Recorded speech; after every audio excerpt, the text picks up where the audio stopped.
Okay, well, welcome everyone to our final panel of today's General Assembly. This topic is going to be focused on the intersections between state and local government.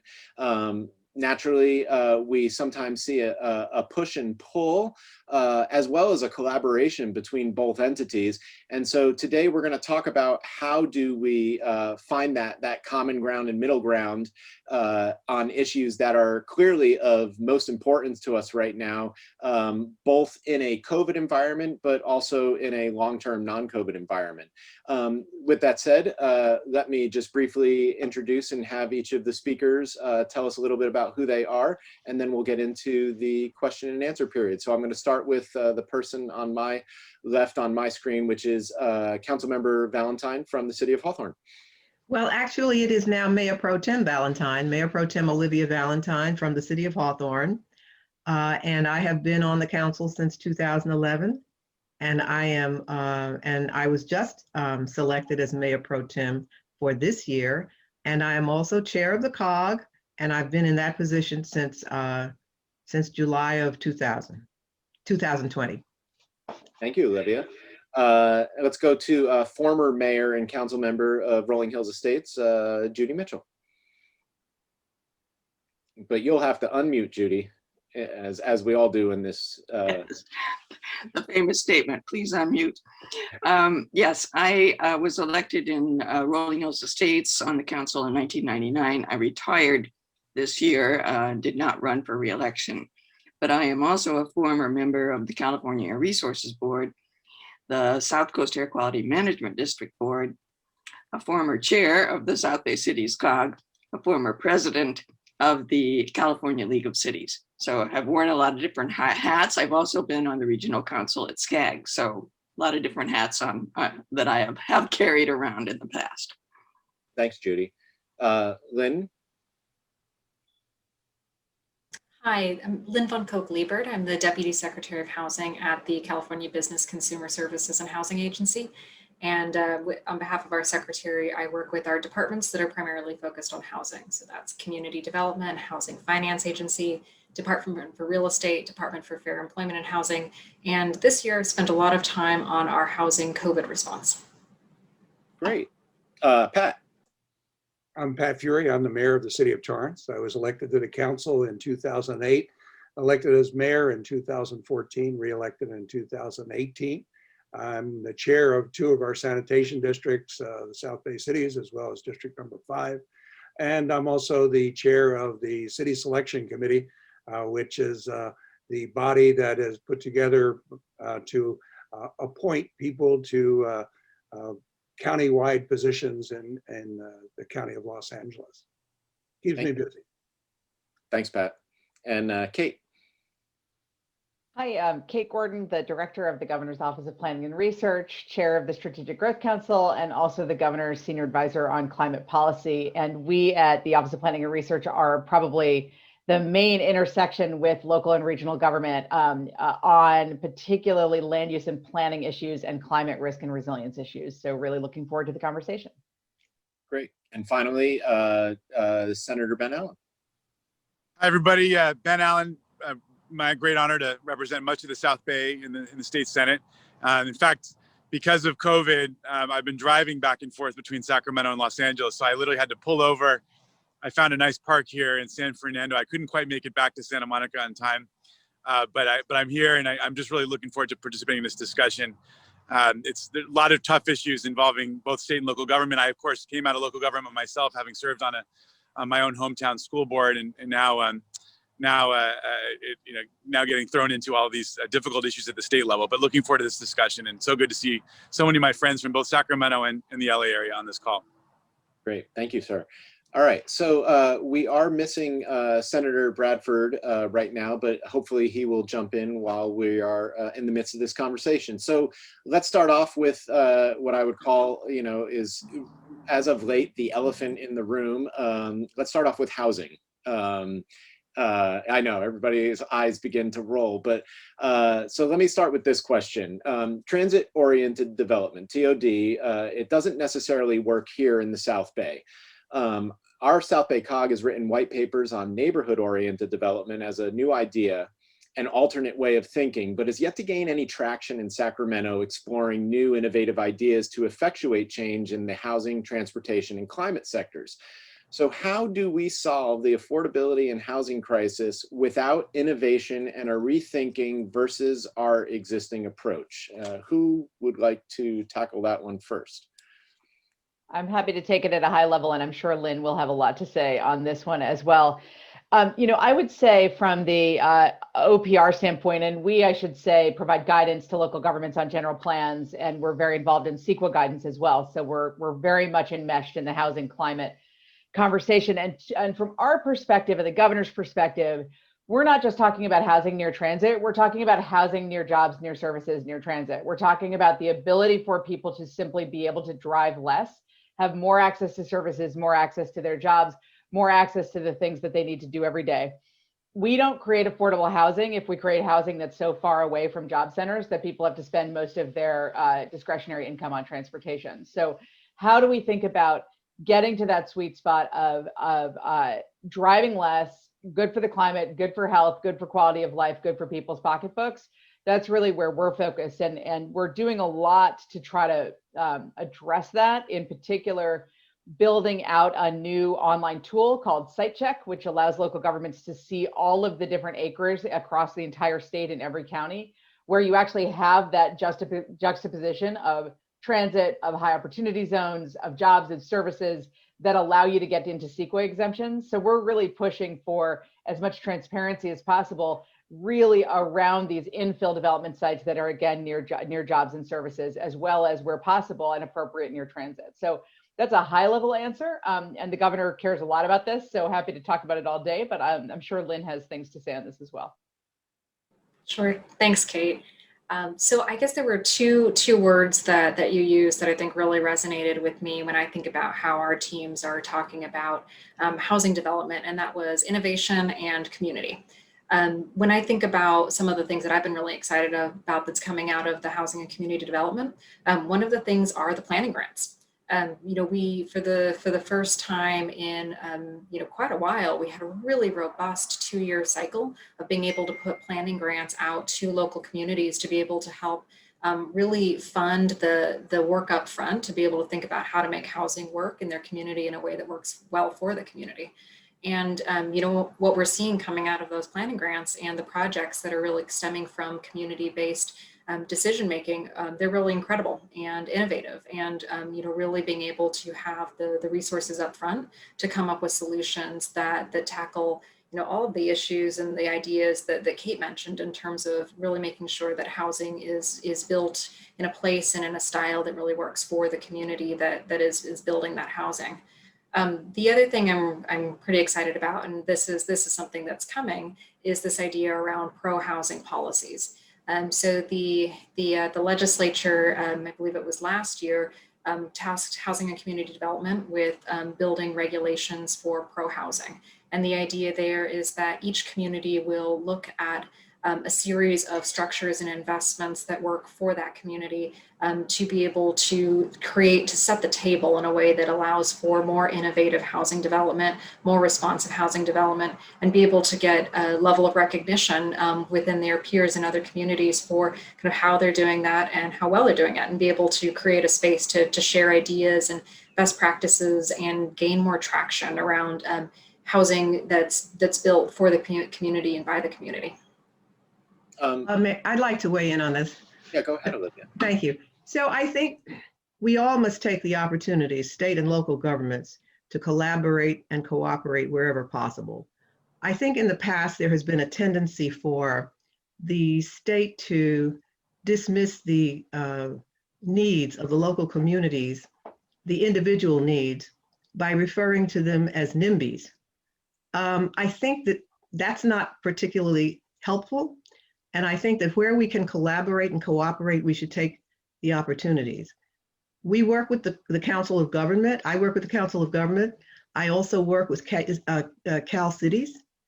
And I think that those are organizations which are particularly tailored to represent and advocate for the interests of the local communities.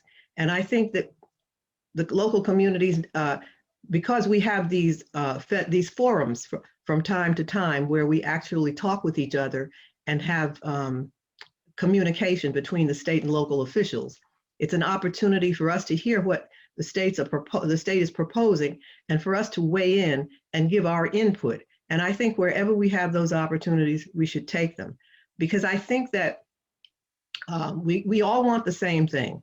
We all understand that there is a need for increased housing because of the homeless population and because of the need for more affordability. What we don't always agree on is how to do that. And I think that our local needs need to be taken into consideration. And I think that's not always done. We may be a vast state, but it's not a one-size-fits-all issue. We all have different needs in our communities. For example, in Hawthorne, we have 75% of our residents are renters, only 25% home ownership.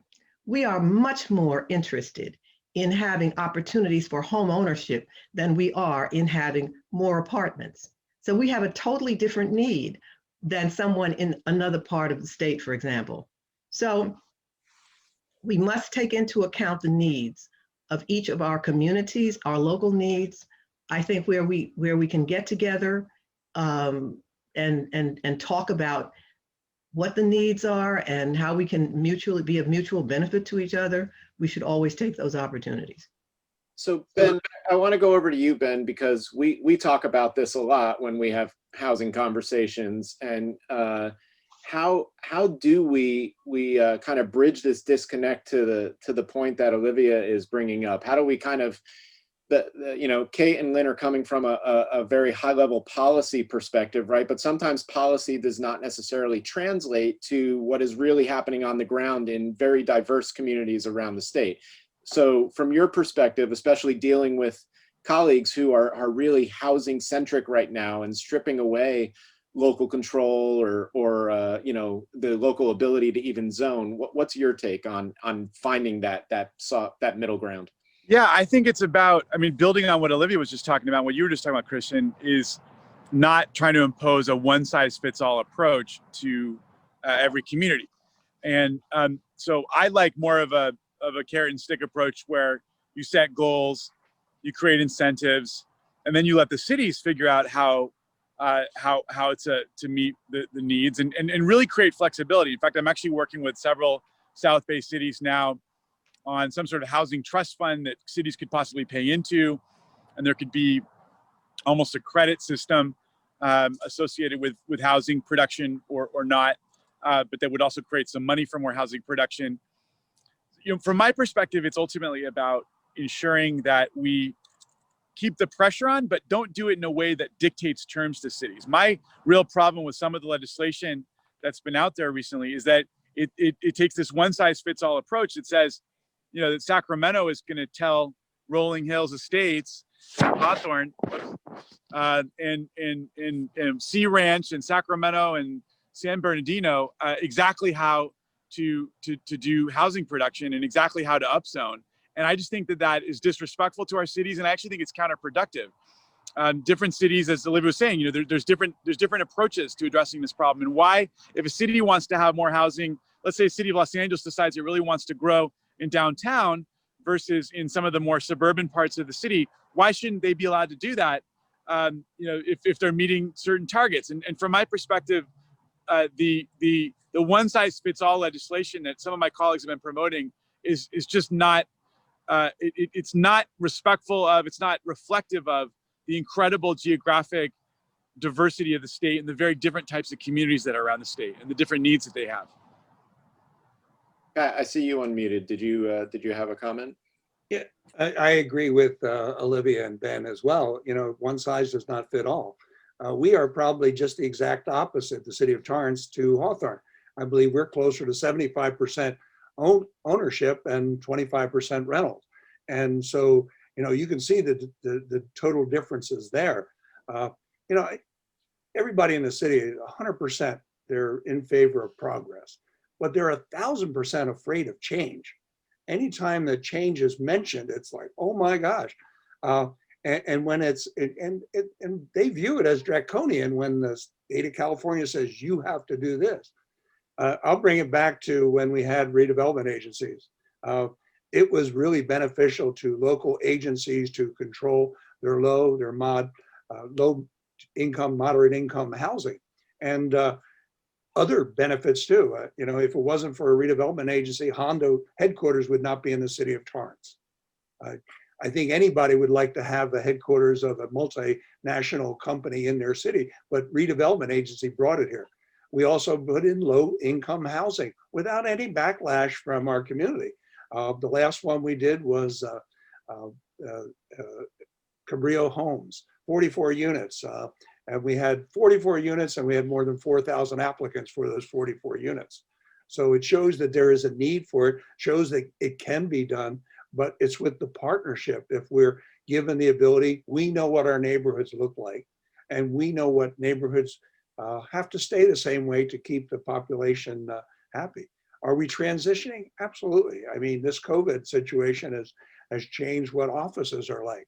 Will we have as many needs for offices when we come out of this? Probably not, because people have learned that they can do just what we're doing today, and they can interact electronically, virtually, and it works for us. So we're looking for the next paradigm, what it's going to be. But I think local agencies are the ones who have our fingers on the pulse of the community. We know what we have, and I've had the discussions about the housing trust, and it really looks like a great concept. It looks like we're looking for solutions, because we can't just say no. We have to figure a way to find places where our communities will enjoy new residential properties. It's not fair that our children and grandchildren cannot afford to live in the cities that we live in, where they were born and raised. That's just not fair. I would love to have my grandchildren across the street or around the corner, and rather than getting in a car and driving 25 miles or getting on an airplane and flying across country. So I think we have to look at it. It's urgent right now, but I'm really proud of the South Bay cities who are looking at the housing trust. It's, we're going to give the governor or the Senate something that we can work with, showing that we are actually looking for a solution for the problem. Great. Judy, did you want to weigh in before we? I'll just say that my community, if you know my community, is exactly the opposite of Hawthorne, Olivia's community, and different from Pat Furey's as well, different from Torrance. We're almost all single family housing. We do have multi-family housing projects that were planned way back in the early 2000s, fell apart when we had the downturn in 2008 and 9, but now are coming up off the ground. But the problem, of course, in an area like mine is that land costs are so high, and that's true all over California, really, that it's very difficult to fit in affordable housing into that mix. I know the state's answer to some of that is to increase density. And of course, you're going to find resistance from single family neighborhoods because they don't want, a big apartment building going up in their neighborhood, or even 2 houses on one lot where previously zoned for 1 house. And we're seeing some of that kind of legislation being presented as well. But I do like the idea of a housing trust where flexibility is built in, and that there can be exchanges between the local agencies, the local cities, on how we place the housing and where we place it. Transit will never come to my community. I mean, we have 1 bus that comes up to our area, 1 metro bus. And so transit-oriented development will not be working here, but coordination with our neighboring cities that will have transit. And Torrance, I see on the horizon a good light rail station coming into Torrance. So how can we coordinate that? People from my community getting to Torrance. I mean, it can be done, but the housing exchange should be looked at in that kind of a context, it seems to me. Great. Okay, so I want to take it a step further, and I'm actually going to go to Kate first because her office seems to address a variety of buckets. And today, the whole General Assembly today is about these natural intersections between all these, what I'm going to call silos, right? We are always focused on transportation or housing or homelessness or public safety, whatever, right? But the true reality behind it is that they all intersect on a daily basis, right? And so when we make a decision in one area without considering the others, we end up having unintended consequences. So Kate, your office, as you said in your introduction, is dealing with at least 3 different areas. So how do we address those intersections between the many topics that we're discussing today? And how is the state, your office, in collaboration with other offices and with the legislature, looking at those and kind of anticipating maybe the unintended consequences that silo thinking can have? Thanks. That's a great question. We're OPR, and I'm so honored to get to be leading there because our statutory mandate is 2 really important things. One is that we do long range planning, which isn't possible for a lot of the rest of the state. Everyone is sort of in crisis mentality most of the time. So we're able to really think, on a multi-decadal scale. We're thinking about population increases. We think about regional shifts. We think about economic development. And of course, climate impacts, which are multi-decadal in just reality. We also have a statutory responsibility to collaborate across not only agencies with each other, which you're absolutely right, there's a lot of siloed thinking, and we do a lot of work to bring folks together around these issues. Also between the administration and the legislature, also between the state and the other levels of government. We just restarted a state MPO work group that had been dormant actually for the last few years of the Brown administration, and we rekindled that. So the Strategic Growth Council now leads a state MPO work group, and we have a significant amount of interaction across a number of different areas with local government. So my whole job is intersections, which is why I was excited about this panel. And I think it's a really important point. And in some ways, I could not agree more with everyone who's talking about the regional diversity in this state. It's an enormous state. The regions are extraordinarily diverse. The localities are extraordinarily diverse. There are things, though, that sometimes you sort of have to look at from a state level. And those include things like impacts of climate change that don't respect municipal boundaries. So how do you think about those big wildfires, right? Floods, extreme heat impacts. Sea level rise on the coast. How do we think about those big regional issues that are issues that relate to housing, transportation, land preservation, natural solutions to make us more climate resilient, infrastructure investments that maybe are being undertaken by more than one jurisdiction? These are very regional by definition. That's a good example. And another one, and it's related to several of the governor's most recent initiatives, is the relationship not only between housing and transportation, but housing, transportation, and natural and working lands. We actually only occupy with developed land about 6 to 7% of California. The rest of it is all natural and working land, 25% agricultural, a huge amount of federal land, about 47%, a huge amount of forested land. I mean, it is a very, very small piece that we have developed. And the governor's recent executive order on preserving, or not preserving, but conserving 30% of our land and coastal waters by 2030 for multiple reasons: for better carbon removal from the atmosphere, so actually carbon sink rather than source on those lands. For economic reasons, we have very viable still timber and agricultural industries and ranching. For location of renewable energy, which is a big land, takes a lot of land. For climate resilience, because preserving a wetland can actually prevent a flood in the next door, in the neighboring area. Sea level rise affects everybody, and there are natural solutions to that. Wildfires need wildfire buffers so that they don't burn down developed areas. The intersection between that land conservation piece and climate change and the developed piece around housing and transportation is critical. And there aren't a lot of people whose job it is to think about that. That's sort of, it's a natural resources conversation over here, and then it's the housing agency, and there's transportation over here. So at OPR, one of the things we do is bridge those divides and really bring people together very early on through a number of processes. When we see something on the horizon that we are worried is going to be a conflict, and send mixed messages out of the state government to local government, which is always hard on everybody, on business, on local government.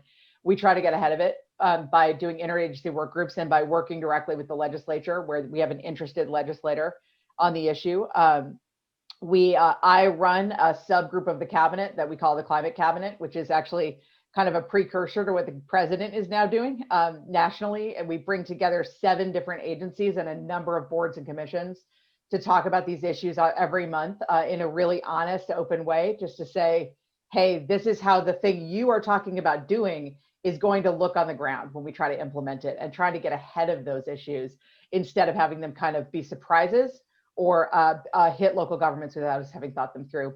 So I know this is a long answer, but that intersection thing is so critically important, and we see it playing out particularly around, again, these land use issues, but also around the transformation of our transportation sector, new vehicles, new fuels, freight and logistics is growing, all kinds of implications there. We see it around just economic development efforts all over the state, which have implications. So we're very, very interested in again, kind of collaborating, getting ahead of those things, and finding ways, just last thing I'll say, to respect that regional diversity. One of the things I was really honored to help lead with my former colleague, Lenny Mendoza from GoBiz, was the Regions Rise Together initiative that the governor started, the entire goal of which was to have a regions up discussion about how the different parts of California are unique and support each other and are interconnected. And how can we support regional economic development from the regions up? How can we provide interconnective tissue like our transportation network and our education network and our higher ed institutions? And how can we do the work we need to do to provide, fiscal support and just basic alignment so that folks aren't doing 50 different grant applications for the same project. So really, really working across all those things, Councilmember, and again, sorry for the long answer, but it's a critical question. No, well, your department does seem to encompass so much, so that's why I wanted to go to you first. Did anybody else want to weigh in on that? Well, I would just like to ask Kate, as a practical matter, how does your agency work with local government to communicate ways that you can be of assistance to them in terms of their own individual needs? Yeah, all kinds of different ways. It's a great question. We do, again, we have the state MPO work group, which is at the MPO level. We do long stakeholder processes with local government for every guidance document we put out. So most recently in the last 2 years, we've updated our environmental justice guidance for incorporating EJ into general plans. We are in the process right now with public comment of updating a wildfire technical assistance document. We do CEQA guidance on all kinds of different issues. Every time we put out guidance, we do a long engagement and stakeholder process with both webinars and also with opportunities for folks to contact us directly. And we do have a lot of just frankly constituent services. We talk to individual cities all the time. We maintain the CEQA clearinghouse as well. So every CEQA document that happens in the state of California goes through my office. So we're in direct conversation with every one of those projects. So I think there's a number of different ways. I think we could do more. We're actually in the process right now of talking about getting ahead of things. We're setting up everyone's favorite subject, an SB 743 work group to look at implementation of the new guidance through CEQA on reducing vehicle miles traveled. And we know that that's an area where we need to really learn from what's happening on the ground. And so we're setting up, we and Caltrans together are setting up an not an interagency, but a local government-led and consultant-led group that will be looking at implementation. So that's a couple of examples, but we're very stakeholder-driven. I would say Strategic Growth Council also, I think of SGC as where the demonstration projects happen, and we work very closely with Lynn on SGC. And the Affordable Housing Sustainable Communities Program, the Transformative Climate Communities Program, those programs actually have community engagement built in to the process of building any individual unit or project. And so that's, I think, a good kind of on the ground model of how to bring the state together with communities, with the development industry, and to really kind of work out some of these issues on the ground. Lynn or Ben, did you want to just address the silo effect and how you collaborate either with Kate's office, which seems to do everything, or even with the legislature? Sure. Maybe what I would do is add a bit of a programmatic lens to that as well. That from kind of the top end coordination piece then flows all of the programs that then are administered through departments like the Housing and Community Development or Housing Finance Agency that my agency oversees. And I think one of the cool things about the way the programs work is that they go on nearly a cyclical, sometimes twice a year cycle, where each time there's that stakeholder engagement, working directly with jurisdictions or developers who are building within jurisdictions to be able to continue to evolve and update guidelines and program structures. And that's an area where we get that near real-time feedback on if there are conflicting issues or ideas or policy goals that we might have missed at our coordination level, to then be able to then flag those essentially from the program implementation side up, to be able to then address those at the policy level. So that's another layer of that feedback where I think that intersection is really important. Because it really gets down to that like micro level of implementation, which then can really help inform and continue to shape some of the policy deconfliction that happens. Okay, I don't know if Ben is still accessible because I see it's gone to a screenshot, but Judy or Pat. I'm here. I'm so sorry, Christian. I gotta get back to the next thing. So I'm on the move. I apologize. So Ben, when we're talking about silos, when you guys are bringing bills forth in the legislature, sometimes those bills, which I don't necessarily have a problem with, are kind of a little bit more laser focused. But from your perspective, as somebody who is crafting them and working with your colleagues, how are you trying to address, the intersection between one area and another? Well, I mean, to be honest with you, I think one of the biggest problems with the legislature right now is that we are more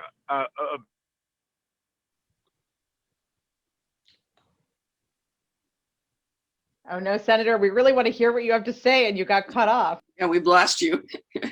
Holy cow, what a cliffhanger. I know. Oh my goodness. That was like, hopefully we'll get him back. Needs to get near a cell tower. Darn it. Okay, so we can see the need for infrastructure between San Fernando and Santa Monica at the moment. All right, so we'll come back to Ben. Judy and Pat, Judy, you mentioned clearly you have worked in a variety of regional and state agencies, but coming from it with the perspective of being a local council member, right, a representative to those bodies. So, That's right. So just lend your perspective on this, the interweaving of different areas, and to Kate's point, about wanting to, and to be accessible to the sub-regions, regions, and or localities. How did you see that push and pull, and where do you see room for improvement so that we are actually able to have that communication level with a department like hers? I'll start with that. I think the really tough challenge for us is as how we connect that what's happening at that local level with what's happening at the state level. And as a representative on the California Resources Board, I was the only person on that board that represented a city. There were several people that represented counties. But and I think I brought to that board a unique perspective often, which was the city viewpoint. But CARB actually coordinated, and this was through legislative action.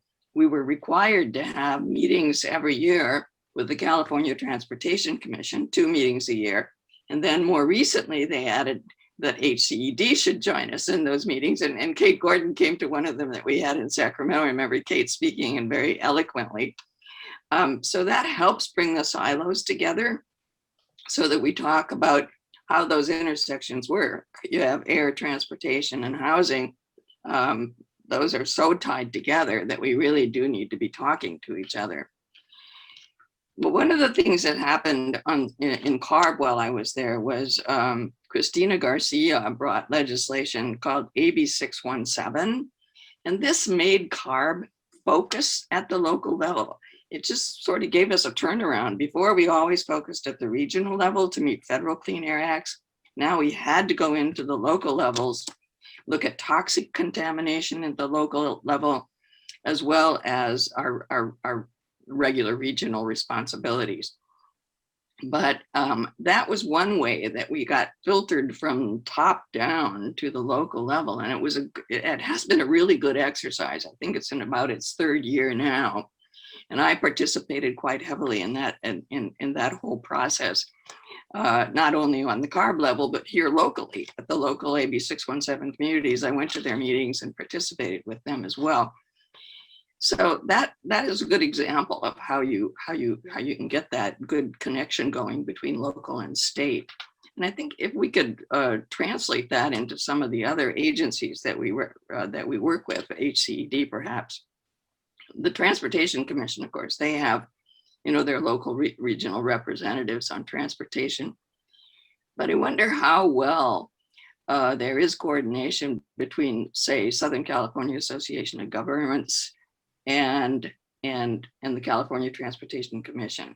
I'm not sure that that is a really good connection there. And of course, SCAG is different from what happens up in the Bay Area because we have Metropolitan Transportation Commissions that have to work with SCAG. SCAG's the biggest MPO in the country. And then it also is dealing with multiple transportation commissions, along with it doing the overall planning, but then you have all these various transportation companies, Metro, et cetera, that are doing the local transit planning. So it really is challenging, I think, for government. I mean, but there are ways that we can be innovative and strengthen those connections. And I think AB 617 is a good example of how that happened. And Judy, I'll just follow up on that and say that that one thing I know does happen today is that there's the Caltrans regional directors are on all of the MPO boards, or they're ex officio. So there is that specific connection. We have, SGC has three public members, all of whom are actually city representatives, or two of whom are city representatives. The most recent is the Chancellor of UC Merced. And we also run the Integrated Climate Adaptation Resilience Program through OPR, which has city and county representatives. So I'm just saying all that to really take your point that those kind of formal connections can be really important, where you sort of require that there's actually a voice at the table, a seat at the table for folks representing cities or counties. Of course, as you all have said earlier, not every one city representative can represent all cities, but at least it's a different perspective. Right. Ben, I see Ben's back on, and Ben, if you're able to unmute, you left us hanging. You lost a cell signal, and I wanted to see if you could finish your answer to that last question.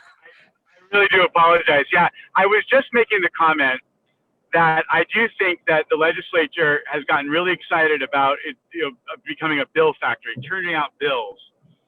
And we have another very important function, which is overseeing the bureaucracy and the administration and acting in a coordinating manner. One of the things that happens at the federal level is that the bills end up being mashups of broader policy goals. And individual members of Congress at the most can hope to get a rider or a little amendment or something added into the bill. But in the legislature, our system involves the members themselves running the bills and taking ownership over the bills, and then feeling really good about themselves or bad about themselves, whether they've gotten the bill passed or not. And they end up really valuing their work and their role based on the number of bills that they pass and the types of bills that they pass. And I actually think that it leads to a great deal of incoherence, because you have individual legislators that are running around working on policy on their own and trying to get their particular idea through. And it really does put then a lot of pressure on the committees, of course, who are supposed to impose a certain degree of policy coherence onto the development of bills. But one of the problems that we have within the legislature is that there's a lot of collegiality, and oftentimes the members are loath to tell one of their colleagues that their particular bill doesn't do a good job of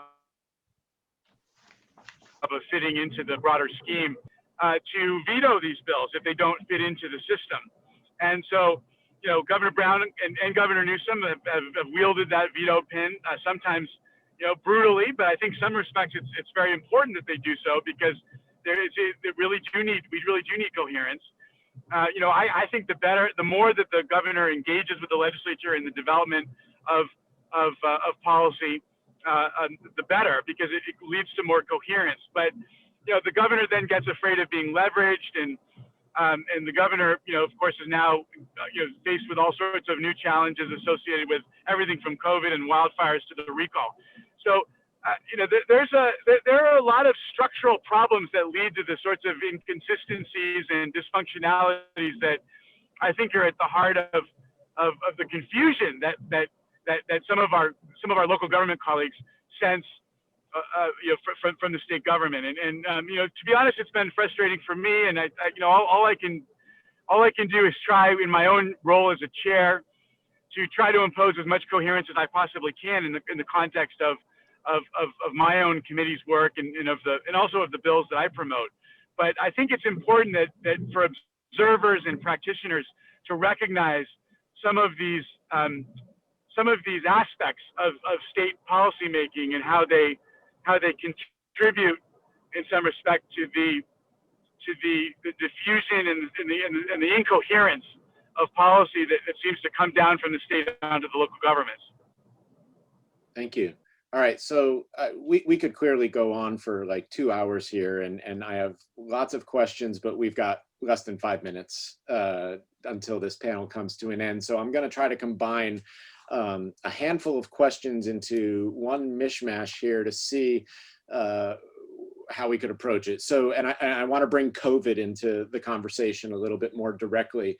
So first thing is, what should we be doing separately or collaboratively to make work from home the new paradigm? It's clearly become a paradigm as a result of just, we have to in the scenario of lockdowns, but in a post-COVID world, how do we find a balance where that works? And within the context of thinking about that, I want to bring equity into the conversation, right? Because some people can work from home and clearly some people cannot.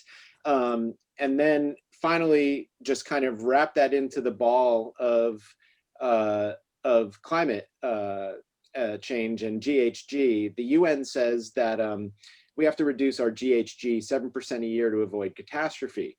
But even with this global shutdown this past year, we only achieved 6%. So how are we, in keeping in the context of mind of my previous question, how are we able to innovate in policy without getting mired in bureaucracy and kind of solve for these various areas that will have long and lasting effects on people of very disparate income backgrounds and social issues? I'll be short because I've talked too much, but I think it's very related to many of the things we've already talked about. One of the things COVID has underscored is existing inequalities and issues with our system that have just been exacerbated. What we've seen in California is those who are least likely to be able to telework because they have essential jobs, because they have to be there physically, whatever those jobs are, whether they're in food processing plants, whether they're home health care, childcare, are also those least able to afford to live in areas that are close to the work that they're doing. So unfortunately, the telework option has not reduced the driving time, commute time of a lot of Californians. In addition, the incredible impacts on transit from COVID, from very understandable lack of trust in transit. Transit systems have been cutting lines. We know that many of those households that had, maybe a couple of, 4 different people working in the household because they've got adult children or they got multi-generations. Some of them used to take transit. They'd have 2 cars. Now they have 4 cars. They're buying used vehicles so that they can make up for the loss of transit. So we haven't actually seen the massive reduction in VMT or vehicle miles travel that people sort of think that we should have. And part of that is just, frankly, an inequality issue. Who has access to telework is really an income and equality and equity question. And I think we've got a plan for that. We have to close the digital divide. We have to make it easier for small businesses all over the state to access e-commerce and be part of this digital revolution. We have to think about, again, how do we bring not only housing near jobs and services, but jobs and services near housing so that we can start to address some of these critical access issues, because at the end of the day, again, it's not just a GHG issue, it's also a health issue, it's an equity issue, it's a quality of life issue. Anyone else like to go ahead, Lynn? I will say one thing that I found remarkable about this last year is the ability to convene in a way that we haven't necessarily had the way to do so before. And I think part of it was some of the suspensions of some of the public meeting acts that have allowed for meeting electronically. I have to say that I've been in more meetings with people all across the state this year than I have in my 4 years combined. And I think part of that has been the flexibility with some of the rules to allow for meetings like this, where we can get together electronically and we can be face-to-face in a different way. But it has enabled a level of connectivity that I haven't experienced in my time in the state government. And I'm hoping that even post-COVID, that some of these practices are able to continue, because I think that both helps address some of the silo issues, the state local partnerships, being able to meet with people all across the state throughout the day is a really wonderful thing. And I think that will continue to help us be more connected and more integrated in the way that we're doing our governmental work. And let me add to that, because as a person that serves on local boards, it also has provided this new way of meeting. It has provided a way for the public to participate that they could not participate in before. They can come to the meeting, they can speak, and it's not just us that are members of the board, but it's the public that wants to speak to us that has made it easier to have that communication. So I would agree with Lynn that we could change the Public Meetings Act regulations so that this is more possible in many different sectors and ways. Pat? Yeah, I'd like to, I think, and it sounds like pandering, but I think our Council of Government has been one of the greatest assets that we have to break down some of the silos, because we're all getting together, sharing our concerns, the fiber network that was set up, the infrastructure. I mean, this is something that can alleviate the disparity if we do have the internet broadband wider. As Judy mentioned, anybody can reach in, but if you don't have that network to get in there, that's a problem. But the COG has been doing such great work, whether it's transit, whether it's housing, whether it's environmental. And that's why I encourage everybody. It's an important way for us to get out of our city silos, get into our local government silos where we know our neighboring cities and know what their concerns are. And we work together. And I think we've been very successful. And Ben was on here, but Steve Bradford, our other senator, and our local assembly people that we have within our Council of Government have been very responsive to us, and we know how to contact them and push them to what our favor is, what we want out of Sacramento. And I think we have to continue that. I encourage all of the cities and all of the those who are attending today to recognize that the Council of Government is a way, it's our shortcut to Sacramento. We can, united we stand. We share these same issues. Can I get a bus up to Judy Mitchell? I think we could probably work that somehow down to and Redondo Beach. From South Redondo Beach, can we get that? Yeah, but we have to work together to get that done. And I think working through the COG does just that. Great. Olivia? Yes, I agree with Pat. I think that the COG has been very instrumental in bringing all of bringing the state and local governments together. We have our regular meetings, we have our regular forums, and then we also have, and I also want to congratulate the South Bay Workforce Investment Board, because they also find ways of bringing the state and local governments together. And the more we have those kinds of meetings, the more we understand, the more the state legislators can understand what the local needs are. And I want to just piggyback off of what Senator Allen said earlier. I understand that there may be a disconnect because the state legislators may feel the need to push more bills through. But the more we are able to interact with them and let them know we need to not necessarily have more bills. We need to find ways of making the bills work, or making them understand what we need, so that they know exactly what we need from those bills, and not just more of the same. But, you know, for example, the whole idea of pushing transit-oriented development, as I said before, transit-oriented development does not fit everyone's need in the South Bay. And we have a much more neighborhood-focused development, neighborhood-oriented development that the South Bay COG is promoting, and I'd like to see that idea pushed in the legislature. But I think, again, we need to talk to each other and have more ways of communicating so that we can understand each other's requirements. So Ben, I'm going to kick it to you for the last brief comment here before we close out.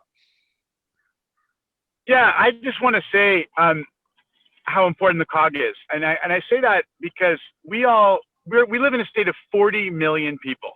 I think it's so hard to get your head around that. Our state is so enormous. The economy is so enormous. The scope, the size. Even our county assessor for LA County has more constituents than 40 U.S. governors. We are just way beyond the scope of anything else in American government, except for the federal government. And why do I say that? Well, it's really hard to run a government of this size.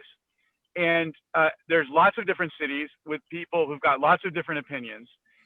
And it's so important for there to be organizations that ultimately be the voice that help to bring together voices and come up with coherent policy plans.